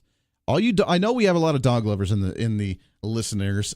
For you listening, I want your thoughts. How do we break a dog from doing that? I mean, we punished her. We told her that was no good. We put her outside for a little bit. I don't know, but I was not very happy, and I'm not quite sure how to break that habit. 316-721-8255, 316-721-TALK. Kind of, I don't know. I don't know how to do it. I mean, our dog's really trained, really good. She doesn't potty inside. She doesn't bark. She doesn't do crazy, wild things. Once in a while, she get into chewing something she's not supposed to, but really, it's not that bad. But the one bad habit is, of course, now eating our damn food. And I don't like that. Coming up, hour number 3, we got lots more to get to. I do want to come back to a little bit the Memorial holiday. Donald Trump tweeting yesterday, and of course CNN attacking him for his tweet of what he had to say for Memorial Day. According to CNN, Memorial Day for politicians is a no-brainer. Of course, you express your thanks to those who have served and condolences for those who have been lost. That's it. That's the statement. However, the evil, terrible Donald Trump took it a step further, as he always likes to do. We'll talk about that tweet coming up in hour number 3. Plus, we have an event coming up very soon that you can enjoy, the Black Kettle Cars Show. We'll be talking about that here coming up in hour number 3 as well. So lots to get to, your thoughts and calls as well. Your thoughts on anything we've talked about and not talked about so far today on a Tuesday. Happy Memorial Day to you. Hopefully you enjoyed. Hopefully you're back at it today. Let's get you started the right way, setting the tone for not only for today, but for the entire week. That's what we're about. This is your show. Time to speak up, speak out, speak loud, speak proud, speak the truth, and always speak some reason. This is The Voice of Reason, hour number 3 coming up. Stay here.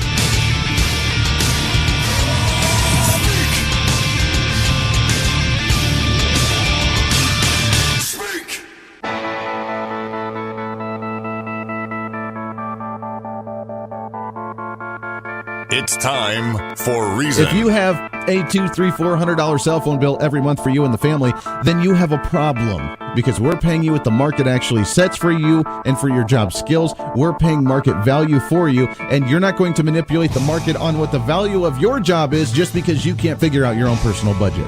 That's on you. That's not on me. We need to remember that we need to take on personal responsibility. This is The Voice of Reason with Andy Hoosier. Then I'll get on my knees and pray. We don't get fooled again.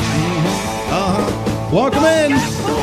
That's the way we roll, broadcasting live out of the heart of the nation here in Wichita, Kansas, on the Big Talker, 1480 on the AM side, 102.5 on the FM side, KQAM simulcasting on KGPT TV, channel 2610. What up? Welcome in. It is a Tuesday after the Memorial holiday. Hopefully you're celebrating. Hopefully you've enjoyed. Hopefully you remember what the I don't know the whole purpose of the actual holiday is, but you actually got to celebrate it just a little bit as well. Welcome in hour number 3 of The Voice of Reason. I'm Andy Hoosier, 316-721-8255, 316-721-TALK. It is a Tuesday, but what the heck? Let's get you pumped up, starting you off the right way, setting the tone for not only for today, but for the entire week. It's a shortened week. Let's enjoy it the best way we know how to, right? Let's get it started. Let's get it started in here. Let's get it started. Let's get it started in here. Let's get it started. Let's get it started in here. Let's get it started. Let's get it started. That's what I'm talking about. 316-721-8255, 316-721-TALK. We have the Facebook Live feed up and rolling as well. Facebook.com/1480-KQAM. You can like it, share it, leave a comment, ask a question, say good morning, call me a jerk. I don't really care.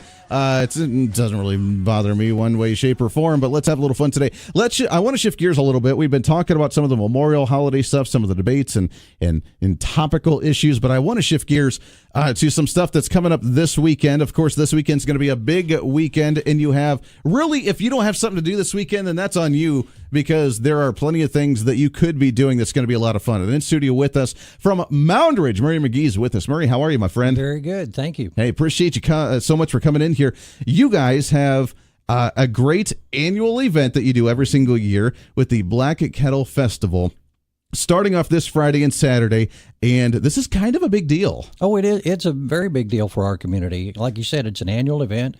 We've been doing this now for 14 years. Wow. Yeah. 14 years you guys have been rocking this, and it's grown every single year, I'm sure. It has, and we've been adding a few new events each year, and we've got a few new events on our schedule this year. Sure. We'll talk about some of the, let me bring up here, I was going through your page, which, by the way, we did link the Facebook page to the event on the Facebook Live feed that we have right now for the show, so people can go right there and click the link and find everything. But you guys have numerous different festivities, including the car show, which we will talk about in a second, because I'm a big, I can't say aficionado, but I am a big fan of classic cars, at least. So we'll talk about that in a second. But give us kind of a rundown. What are you guys kicking off with on Friday? We start out Friday evening. The Bradbury Company there at Moundridge hosts a big community dinner. That starts at 6 o'clock.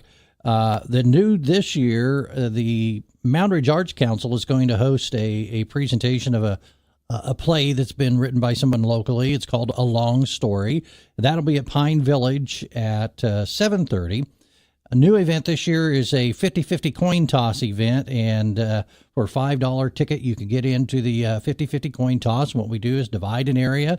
One half is heads, the other half is tails, and we flip a coin. And if it comes up heads and you're standing on the side with heads, you're still in the game. If you're on the tail side, you're out. I like it. But if you bought extra tickets, you can step back into the game and keep playing. And keep going. Until we're down to our last contestants, and we flip the coin, and the winner of this particular game, you win a half a hog. Hey, that's a heck of a deal there. Yeah, for a $5 ticket.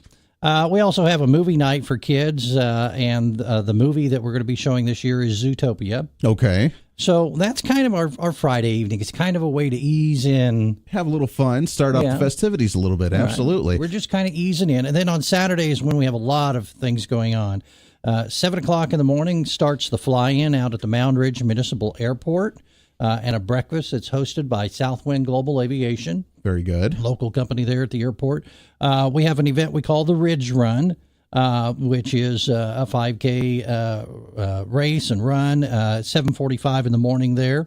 The Moundridge Recreation Commission is hosting a co-ed softball tournament. Oh, fun. Get your friends together. Come out to that. That starts at 8 o'clock Saturday morning. We have a parade that starts at 10 o'clock. This year we're adding a cornhole tournament. Hey, there you go. $20 per team. And the winning team will actually get custom-made cornhole boards with the Black Kettle Festival logo on them. Okay.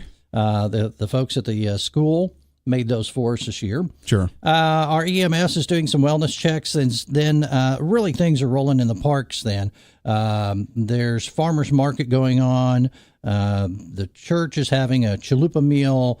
We bring in some things for the kids, like a rock climbing wall and a dunk tank, and we have craft vendors and food vendors. And sure.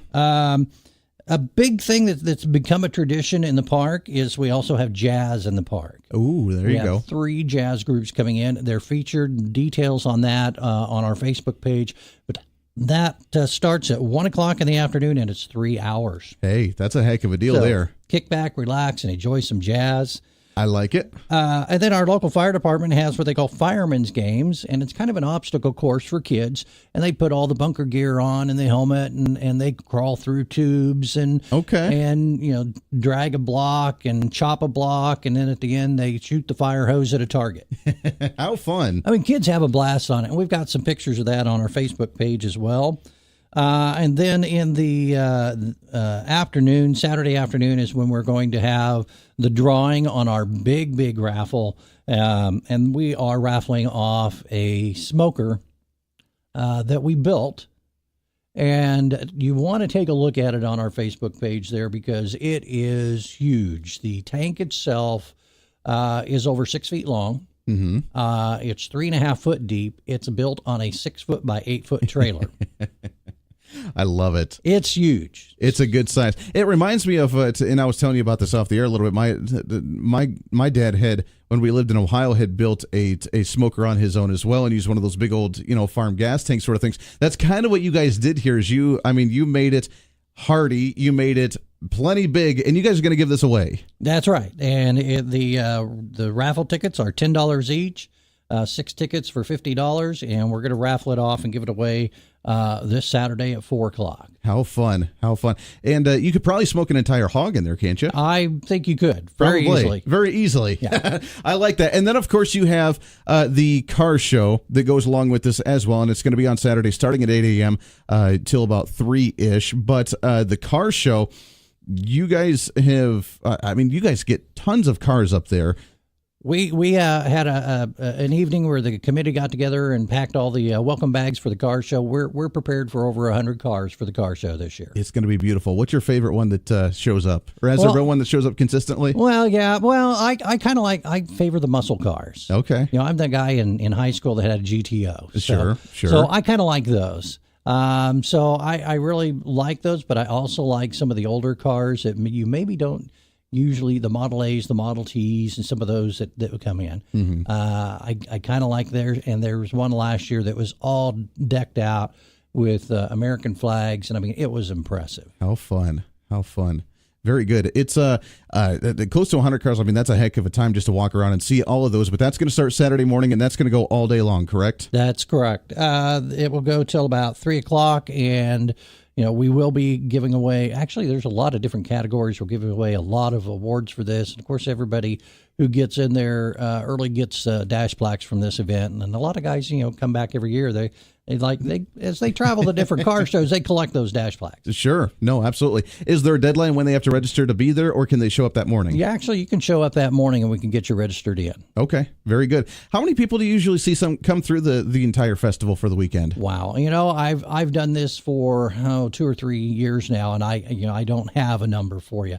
There's quite a few people. Of course, it depends on the weather, but and it sounds like we're going to have great weather this weekend. Sure. But yeah, there's several thousand people that come through during this event. Very cool. That's going to be a lot of fun. And both, as you mentioned, excitement and entertainment for both adults and for the kids. I saw some of the pictures on here and some of the inflatables and some of the fun games that the kids are going to have too. Definitely will keep them entertained for a while. Yeah, and that's the thing. We want the families to be able to come out and have some fun. People have already asked, are we going to have buttons or wristbands or that sort of thing this year for admission for the different things? We're not going to do that. Sure. You pay at the event for the climbing wall or the dunk tank or whatever. Just go out and have fun. That's the whole idea of this weekend. Absolutely. You mentioned the fly-in Saturday morning. What is the fly-in? It's just that. It's just guys bring in aircraft from all over the area, and kids can go up and check out the planes, maybe sit in the plane and learn how it operates. And fun. It's neat to see different aircraft from around the area come in for that event, and kids learn a little bit about aviation and the different aircraft. Sure, that's a way to do it. It's the Black Kettle Festival coming up this weekend in Mound Ridge. Really not that far of a drive from the Wichita area here. Get up, enjoy. It's a great way to get outdoors, and as you mentioned, it's going to be beautiful weather this weekend. Perfect time to go out, enjoy some jazz, see some beautiful cars, and see the great festivities. I love it. it, if people want more information on this, how can they do so? Well, we do have a Facebook page just for this. It's the Mound Ridge Black Kettle Festival page on Facebook, and you can check that out, or you can call us at the city office and the chamber office there, 620-345-8246. Fantastic. It's going to be a weekend to enjoy and get out and enjoy, not just for you, but for the entire family. Murray McGee, appreciate it very much, my friend. You guys have fun this weekend. All righty. Thank you very much. It'll be a great time. 18 minutes past the hour. We'll take a break. We'll open up lines to you when we come back. This is The Voice of Reason. Stay here. This is The Voice of Reason with Andy Hoosier.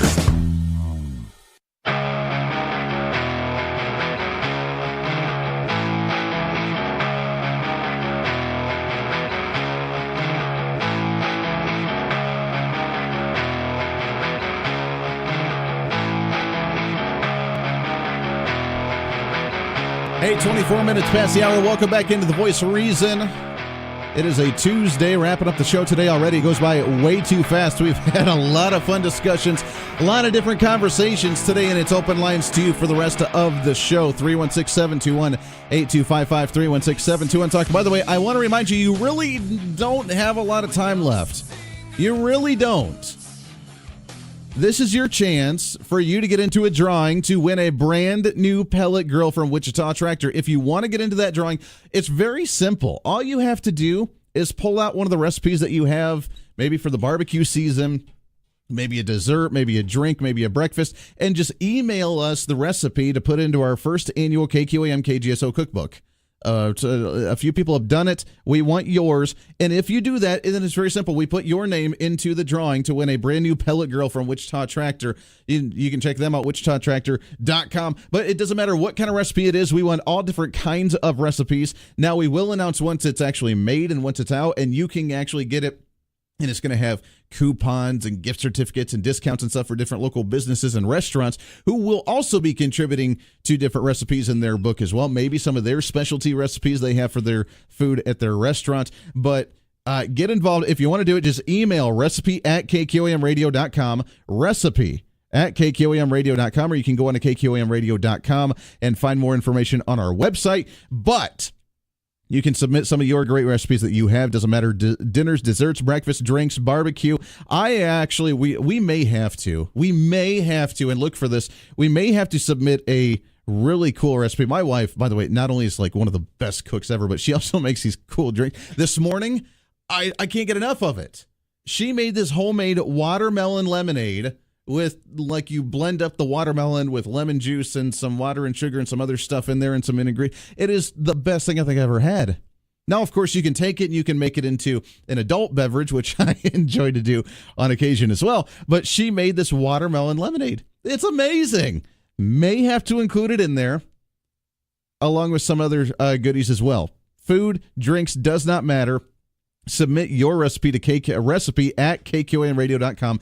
Email it to me. We'll get it into our first annual KQAM KGSO cookbook. We'll have the cookbook out for you here relatively soon, and that way you can enjoy the summer with some of the great fun foods that you and the entire KQAM and KGSO family have put together. I mean, we are family. You listen to me every day. I appreciate that. I talk to you every day. We love having you as a member of the family with Steck On Communications and KQAM and KGSO. Let's create a family-wide cookbook, and we'll get it out to you so where you can enjoy some of the other recipes in the area. So there it is. Email at recipe@kqamradio.com, recipe@kqamradio.com, or go online to kqamradio.com. Check out our website for more of that information. Lots more coming up. We got to take a bottom of the hour break in a minute. When we come back, I don't know if you saw the story or not. CNN.com, Memorial Day for politicians is a no-brainer. You express thanks for those who have served and condolences for those who have been lost. That's it. That's the statement. CNN then continues. President Donald Trump went in another, this is like actually how they did it, with the UM. President Donald Trump went in another direction on Monday. Here's his tweet. Happy Memorial Day. Those who died for our great country would be very happy and proud at how well our country is doing today. Best economy in decades, lowest unemployment numbers for blacks and Hispanics ever, and women for the last 18 years, rebuilding our military, and so much more. Nice. That's the tweet that he made. Now, of course, CNN says, how dare you actually do that? You're politicizing the holiday, which progressives never politicize the holiday. But I don't see a problem with this one, do you? with this tweet talking about the good things that are happening, being proud of our nation. And maybe that's where it is. Maybe that's where the red flag came up for the progressives, because they're not proud of their nation. They don't like celebrating the nation. They don't like saying that America is doing well, especially under the reign of someone who they don't care for or they don't like very much. They just don't like it. And if they don't like who's actually in office, then they don't see anything positive actually happening. We like to actually celebrate the nation. Low unemployment rates, things doing well, people going back to work, people succeeding, people flourishing, people saving money, people having money, people being able to spend money, sales tax going up, people actually flourishing and doing well. That's success. And if we talk to somebody who had given their life for our nation, given their own life, openly chose to give their life for a nation, which they wanted to see flourish and succeed and do well, because that was the vision, that was the idea, that's what they had. Wouldn't they want to know that? Wouldn't they want to hear that? And by celebrating their death, not by the death of them and actually celebrating it, but actually to commemorate their death, by being able to respect their death and what they gave for us, wouldn't we be able to do that by showing, hey, look, your sacrifice was not in vain. Your sacrifice went towards something great. Your sacrifice went towards something to where we can enjoy because we are doing well. We're getting our stuff back together because of what you did for us. And we should be very proud of that. But do you think this was out of line? I don't know why this is out of line, but do you think it was out of line for President Trump to not only say Happy Memorial Day, thanks to all the veterans, and we thoughts and prayers to all the ones that gave their life, which is what everybody does, and that's what he did do in this tweet as well, but then took it to the next step and say, yeah, you know what, you guys would be very proud because look at what we're doing right now. Is that a problem? Or is that politicizing a holiday? Is that politicizing Memorial Day? Your thoughts and calls on that when we come back. Lots more to get to as we wrap up the show today on a Tuesday, starting off a brand new week after Memorial Monday. It's a short week, but that doesn't mean that we have to stop talking about politics and the news and all the great things that are happening today, because we enjoy it, baby. Stay here.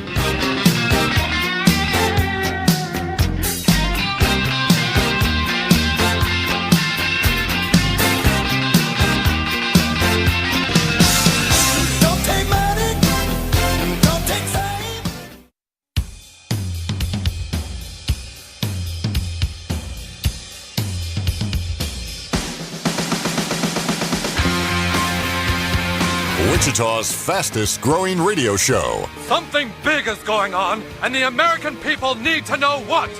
The Voice of Reason with Andy Hoosier on the Big Talker, KQAM. Hey, welcome back into the Voice of Reason. Wrapping up the program today on a Monday. It's almost a Monday morning. It seems like a Monday, but it's really a Tuesday. And it's open lines to you, 316-721-8255, 316-721-TALK. Lots more to get to, lots to discuss.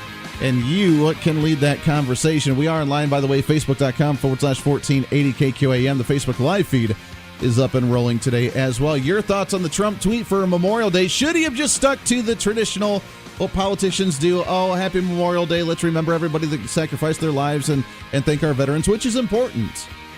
I mean, obviously, it's Memorial Day. I drove past some of the cemeteries yesterday and saw some of the ceremonies going on and putting the American flags out and putting the flowers out and everything. And it was such a beautiful, beautiful thing to see as I drove by there. So glad that's being done. And that is important. And I mean, we're not taking that away in any way, shape, or form. Donald Trump, though, as he usually does, taking it to the next level and not only saying Happy Memorial Day, but you would be proud of the way the nation's going now, which means that you didn't die in vain.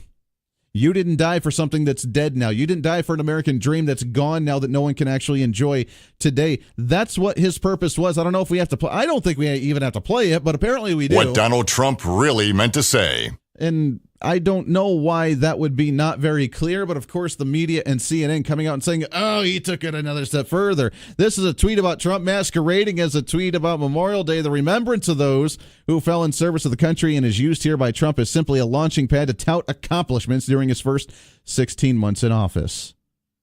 Because it's the success of the nation, but apparently they don't want to hear that. Your thoughts, 316-721-8255. Lines are lighting up, so let's go to them. Line number one. Good morning. What's your name? My name is Eddie. Good morning, Eddie. How are you, sir? I'm fine. Oh, by the way, before I get started, I found you down in South Texas when I downloaded the app tune in. Oh, yes. I press this little app on my phone, and all of a sudden the KQAM logo comes up, and you're there in real time. Right and there. Which is wonderful. Absolutely. Absolutely. Yeah, we got that online stream, so no matter where you are, you can always hear us. We appreciate that. And as far as Donald Trump, I appreciated the fact that he said that. And I'm one of the families that it had affected. Mm-hmm. And if CNN doesn't like it, they can take their little CNN and get the hell out of my country because they don't have a right even to be in here. And by the way, why don't all those little CNN and 90%, they're gay ones and they're lesbians ones, why don't they go to the football game and get down on their knees with all the other little players and disrespect the flag? Okay? It seems like they don't like to show anything good other than, they have a hard enough time with Memorial Day anyways because they don't like the fact that we remember what the vision of America is and why people actually died openly. I mean, we very rarely have had a draft in this nation. We actually want to openly sign up ourselves because we understand what this country is supposed to be and what we want to defend.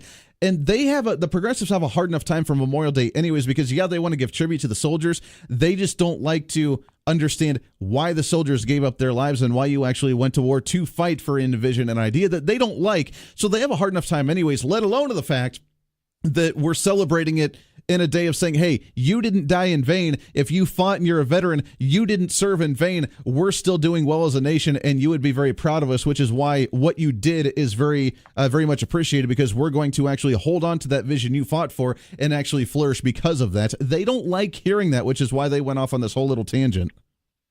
When I was in the Marine Corps, I served with Democrats. Hey, they're Democrats, okay? Mm-hmm. And they took up arms and they fought the enemy just like a Republican did. Don't they realize that their own kind actually went to war and died? Are they that? It's crazy, right? It's crazy. Yes, it is. Here's one for you as well. While Donald Trump says, hey, look at the great things happening in our nation, Barack Obama came out and made his tweet, we can never truly repay the debt that we owe to our fallen soldiers, but we can remember them, honor their sacrifice, and affirm in our own lives those enduring ideas of justice and equality and opportunity for which generations of Americans have given their last full measure of devotion. He went on as well in previous tweets to talk about Memorial Day and the activism that we can have to fight the individuals wanting to change the country from what the soldiers have actually died for. So he actually advocates for activism on the day, while President Trump just says, hey, we're doing well. We appreciate what you did so we can enjoy it. I hate to say this, but some group of people, they better just get over feeling sorry for themselves. Why don't they just stand up and be proud? Good God.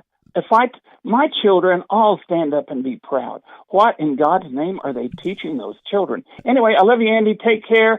And from way down there in South Texas, we enjoyed you. Okay, buddy? Hey, I love it very much. I appreciate that. Eddie, happy Memorial Day to you. Glad you guys made it down there safe and safe travels back. Very much so. And there you go. Listen on if you want to listen, by the way, you can go to kqamradio.com and find the TuneIn app. You can find the online stream both for your desktop computer that goes through your Windows Media Player, also through the TuneIn app with the KQAM on there. So all you got to do is download it onto your phone, listen to it there. So we appreciate that very much. No, you're right. Here's what they want to do. And I almost think that it's a mental problem to where when they have to apologize for America all the time, they're always angry and they're bitter. I read earlier about the tweet that I was in debates with back and forth throughout the weekend. And then, of course, it came down to her saying that I'm, of course, a horrible, racist, white male sexist who hates women and hates minorities and hates immigrants and all that sort. And that was the tweet that it came down to, trying to discuss immigration policy because they're just bitter.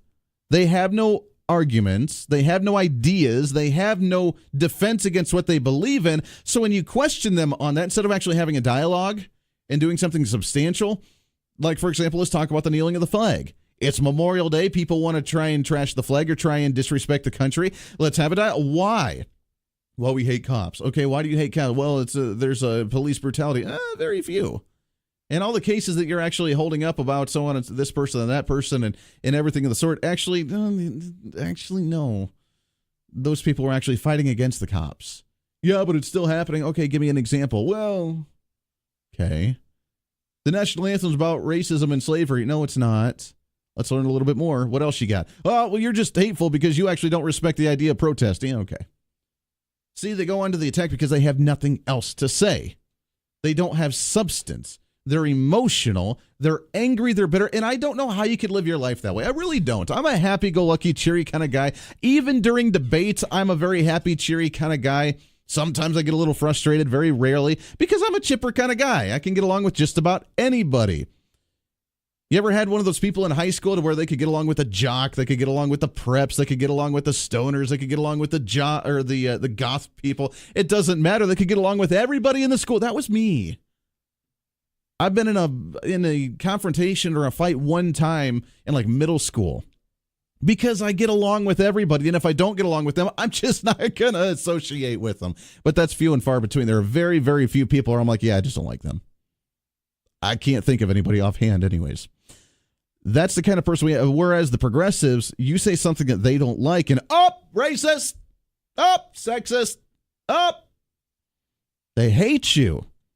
And they make it so personal and they attack you for it just for the sake of, to live your life that way and just anger and bitterness all the time. That's why they just can't be happy and say, yeah, we love the country and happy Memorial Day and we're happy to celebrate. We're happy and thankful for what they did for us and sacrificed for us. We're just content with that and we're going to flourish because of that. And we're going to carry on their legacy and actually make what they sacrificed their entire life for. We're going to actually benefit from. We're going to enjoy it because that's what they did it for. They can't do that because they live in the world of, I'm going to wake up and find out what's going to offend me today. I'm going to get out of bed today and figure out what I can hate today.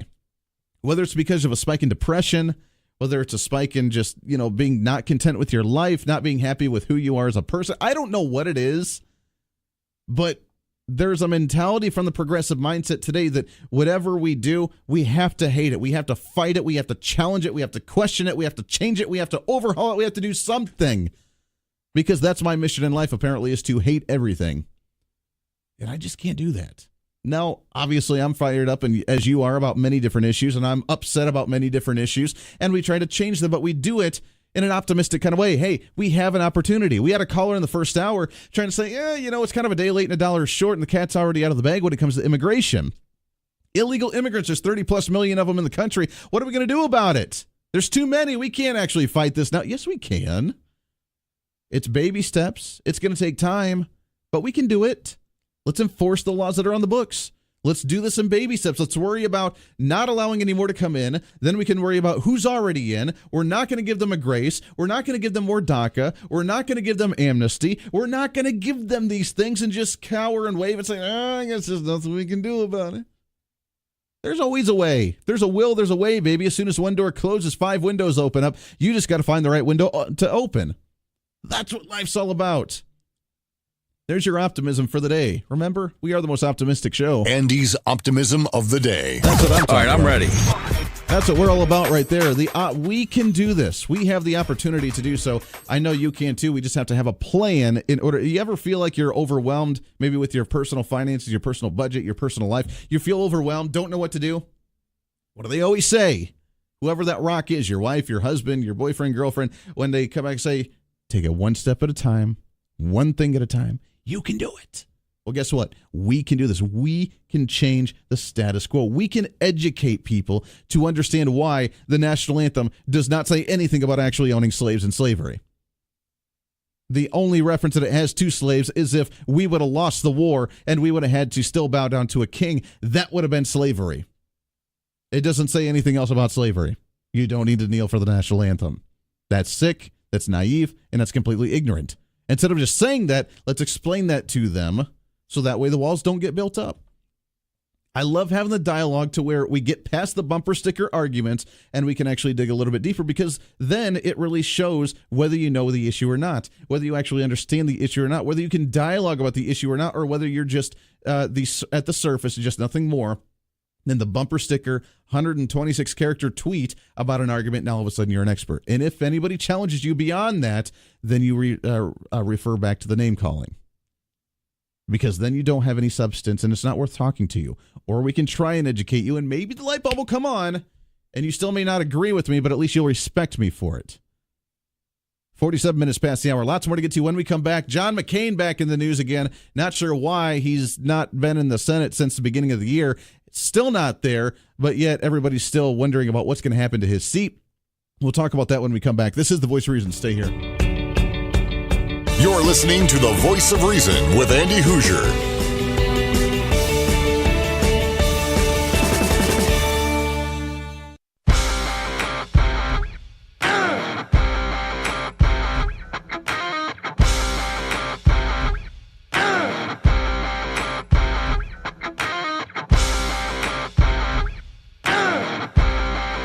Hey, 7 minutes to the top of the hour. Welcome back into The Voice of Reason. Your thoughts and calls for the last few minutes. If you want to jump in, you're more than welcome to. 316-721-8255, 316-721-TALK.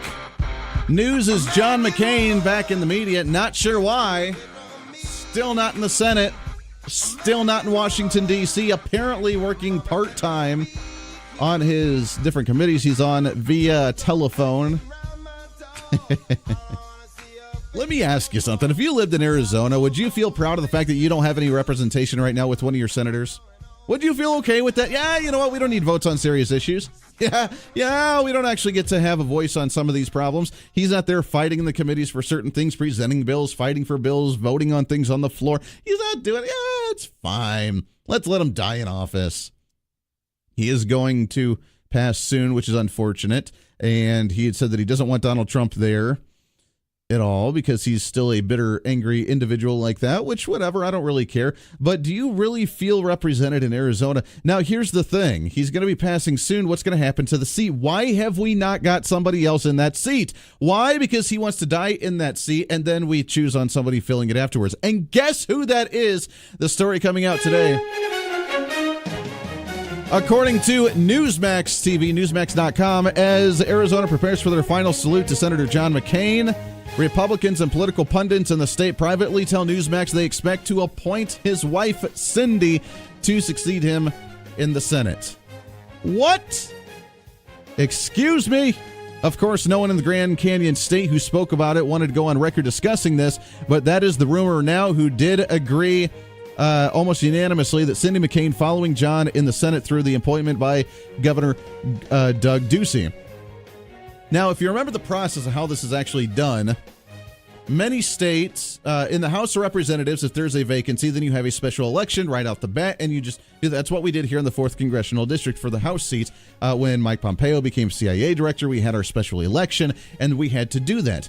For the Senate, the state has to decide whether to wait for a general election, whether to do a special election, or whether just to appoint somebody until the next election there. And the governor has the ability to do that. To me, I would have called for a special election in, January, and said, you're done, you're sick, you're not doing well, we need to get somebody in. There's some serious issues that need to be voted on. There's some serious problems that need to be addressed. You're on these committees. You're missing some serious votes. We need to get somebody there now.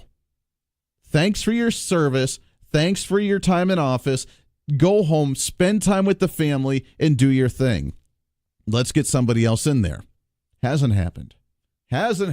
So now we're going to wait until he passes, whenever that may be, in the next month, couple months, doesn't matter. We're waiting. Still don't have any representation in that Senate seat. Then before we even do a special election to actually get somebody in to represent that district or represent the state of Arizona as a senator, we're going to appoint somebody. And they're going to appoint, apparently, the dynasty to continue on with Cindy McCain, his wife, going into that seat.